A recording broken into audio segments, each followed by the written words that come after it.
Reading is the key to education. Education has always been the great equalizer in this country, and at the heart of education is literacy. That's the goal, to make sure every child is just loving to read. We always hear that it takes a village to raise a child. It takes a community to help us with teaching children also.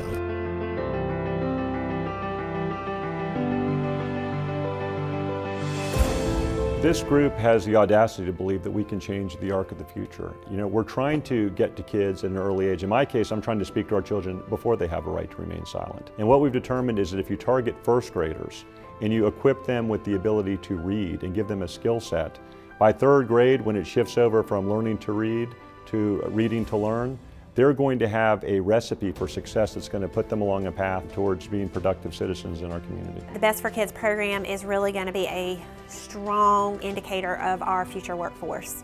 Without literacy skills, we don't have a workforce. And if we don't catch those children early on and get them on a solid path to better reading skills, we're going to be in trouble. We started looking at all the assets of this community, all the gaps. What we realized is we've got an incredible base of very talented volunteers here, and we've got a strong county government, a strong school system, very strong infrastructure here, and we started piecing things together to see how in 18-20 years we've completely changed the trajectory of Brunswick County. And to do that, we've got to focus on the children in our communities. The common goal here is helping kids to read, which is a skill that's so critical to both their success in school and to their success later in life. Literacy or reading ability is the key to any kind of educational success. You can't be a leader without having good reading skills.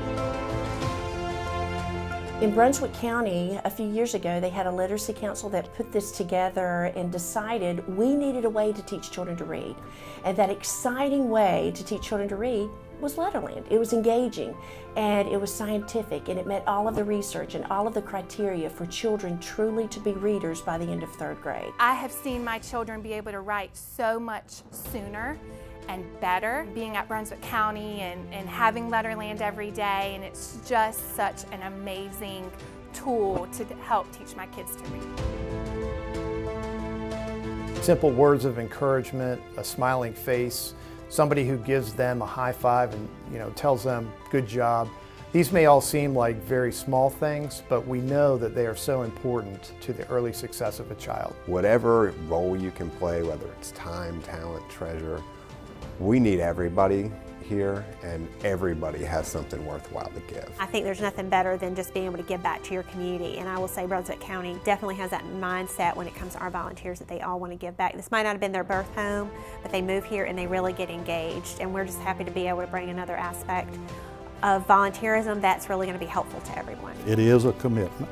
We would like for the volunteers, we won't, and we're going to ask that volunteers give us 2 days a week to work with the young people, read with them, work with them on their sounds, work with them on reading based on the training they've been given. We need more time and intensity with those children that could be struggling with very specific skills. And so that's where these wonderful volunteers are coming forward. They're volunteering their time to truly learn the process of how to teach children to read. It's a good way for these volunteers to be able to reach out to kids and just share a little bit of their knowledge and just give them an extra push to really get those literacy skills up. I have 3 just this year in my classroom, and that extra help just to help the ones who maybe need that one-on-one attention still because they don't quite have the fine motor skills yet to hold the pencil, to write the Letterlander. It's amazing, and they look forward to seeing our volunteers every day. And I don't think sometimes they realize, oh, well, if I can only come for 10 minutes, it's not enough. It is. I want what's best for kids. I want what's best for kids. I want what's best for kids. As the superintendent of 12,500 kids, I want what's best for kids. I want what's best for kids. I want what's best for kids. I'm Mike Forte, and I want what's best for kids. I want what's best for kids. I'm Jim McCowan, and I want what's best for kids. I want what's best for kids. It would just be a wonderful thing for this area if our kids today develop a skill set which is going to equip them for success into our future.